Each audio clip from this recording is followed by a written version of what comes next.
The other thing is, on one of these first two screens that you'll go through on listing for your Flippa website, is the reserve price. Now, for the reserve price, me personally, I don't like to set a reserve and my starting price as well. I like to set a low starting price. I'll set my auctions to start at $1, and I'll also set no reserve price. Now, there may be the exception to the rule if it's a higher value website. If it really is high end, you might set a reserve. That is a minimum price that you want to see a website or the bidding get up to before you'll actually sell it. But I believe if you are selling those higher quality websites, you really should start to think about shifting off the Flippa marketplace and then dealing direct with the potential buyers out there in the real world in the market. So for those higher end sales, you might look at approaching them directly. You may look at setting a reserve, but usually for us we set $1 auction to start at with no reserve. Now, sometimes that means we might not get top dollar, yes, but 9 times out of 10 we actually find it goes for more. Why? Because if it's set low, people get all excited and they think they can pick up a bargain. So what do? They start to bid. And once they start to bid, what have they done? They've made a micro commitment in their head. They've already sold themselves on the idea that they want to own this website. So by placing a bid, what have they gone and done? They've made a picture in their head, and they now imagine what it's going to be like to own this website and what all the things that they're going to do once they've got this website. And once they've made that picture now, and they've started bidding, that's when things start to get a little bit emotional. We're a little bit of a sharper breed going through the BBS formula. You know, we talk about planning out how much it is that you're willing to spend and knowing that value up front before you even get started. But most people don't have that. Most people just are going on that emotional roller coaster.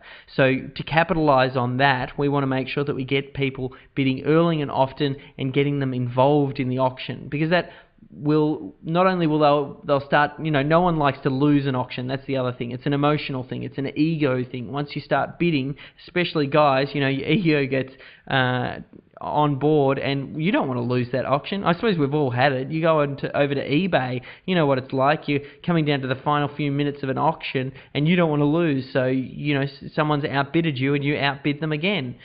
So you want to make sure that you encourage that sort of behavior, and that's what it is that we're looking at doing by having that. The other thing is, question that we get quite regularly is whether or not we set a bin. So that's a buy it now price. When we first list our auctions, we don't offer a buy it now. And why do we do that? The reason is because what is a website worth? A website is worth what someone is willing to pay for it. So we don't know, there is no exact pricing model for us to calculate how much a website is worth. So we don't know what the market thinks this website is worth. So we want the marketplace to set that price. So rather than us coming in and saying, hey, we think this website is $5,000, who knows? We might be underselling it, or we might be scaring people off. They might go, $5,000? I'm not going to pay $5,000. But once they start bidding and they get emotionally involved, maybe they will. So that's why we don't set a bins, not at least straight away. There is a time and a place for bins, but we bring them out a little bit later.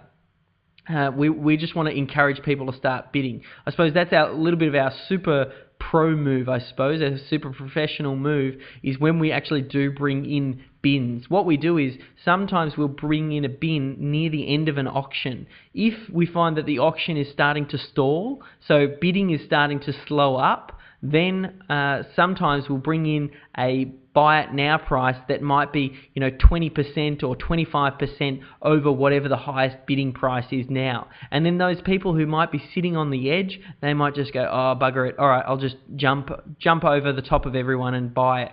Sometimes if the bidding's hot, if it is hot and it's getting close towards the end, you might put it, 30% or 25%, around that mark, around the 20 to 30% above whatever the highest bidding price is usually a good place to put it. You obviously need to do some testing, but people can feel comfortable to jump up that little bit extra if it's a site that they really want, and we find we can actually squeeze a little bit more out of an auction to do it.